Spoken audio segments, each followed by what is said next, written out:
Hello everyone, আসসালামু আলাইকুম। আশা করি যে যেখানে বসে ভিডিওটি দেখছেন সবাই ভালো আছেন, সুস্থ আছেন। হাজির হয়ে গেলাম নতুন আরও একটি রেসিপি নিয়ে। আজ আমি আপনাদের সাথে শেয়ার করছি একটা রেসিপি। আর আজকে কোনো রান্নার রেসিপি শেয়ার করছি না, আজ শেয়ার করব আমি কিভাবে গাজর সংরক্ষণ করবেন।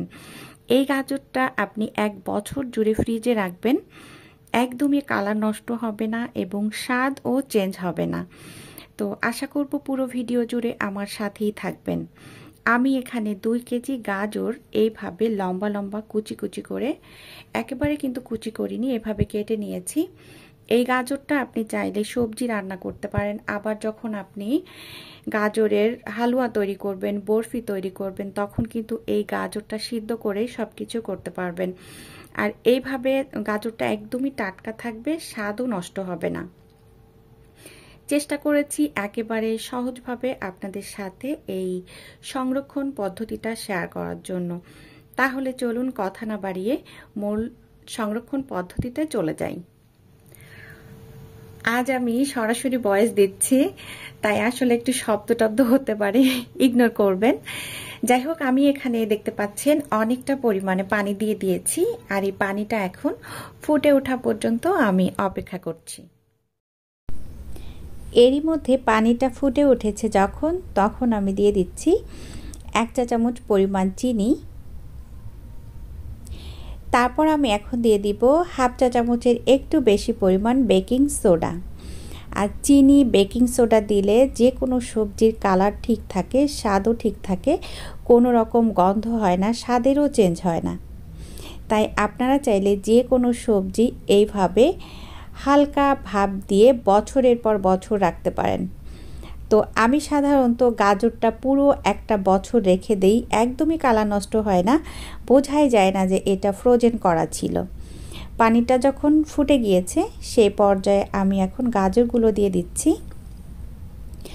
আমি আসলে সবজি রান্না করার জন্যই এই গাজরগুলো রেখে দিব। আর যতদিন গাজর থাকবে, মূলত এখন মানে দামটা কম থাকবে, ততদিন আমি কিনেই খাবো। তো যেহেতু গাজর আমি 200 টাকা করে কিনে খেয়েছি, বর্তমানে গাজর 20 টাকা করে, 25 টাকা করে। এই গাজরগুলো 25 টাকা করে কেনা, তো ওই জন্য এটাকে আমি ফ্রোজেন করে রাখছি। তো গাজরগুলো দিয়ে দেখতে পাচ্ছেন যে 1.5 মিনিটের মতো হয়েছে, তার মধ্যেই কিন্তু প্রায় বলক চলে এসেছে। এখন আমি একটু উল্টে পাল্টে দিচ্ছি, যাতে করে নিচের গোলা উপরে চলে আসে এবং উপরের গোলা নিচে চলে যায়। এটাকে কিন্তু আমি জাল করে নরম করব না, জাস্ট একটু ভাপিয়ে নিব। তো আমার কিন্তু ভাপানো হয়ে গিয়েছে, আমি একটু উল্টে পাল্টে দিচ্ছি। তো এখন যেহেতু এটা হয়ে গিয়েছে, আমি তুলে নিব।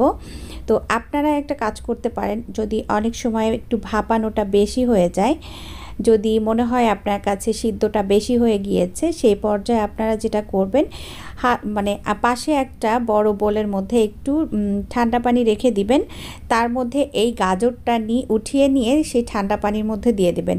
যদি কিনা গাজরটা ওভারকুক হয়ে যায়, আমার গাজরটা যেহেতু একদমই ওভারকুক হয়নি, পারফেক্ট হয়েছে, তো আমি 1.5 মিনিটের মতো ভাপিয়ে নিয়েছি।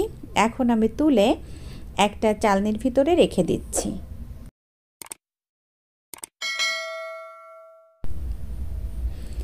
এই যে আমি চালনির মধ্যে উঠিয়ে নিয়েছি, আর যখন পানি ঝরে গিয়েছে তখন আমি প্লাস্টিকের বক্সের মধ্যে আমি সবগুলো তুলে রাখছি। আপনারা চাইলে পলিথিনের ব্যাগ বা জিপলক ব্যাগের মধ্যেও এটা রাখতে পারেন।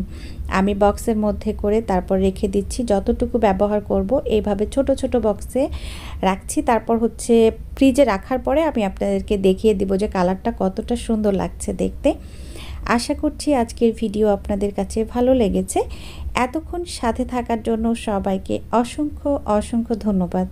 সবাই ভালো থাকবেন, আমার জন্য দোয়া করবেন। আগামী রেসিপি দেখার আমন্ত্রণ জানিয়ে বিদায় নিচ্ছি।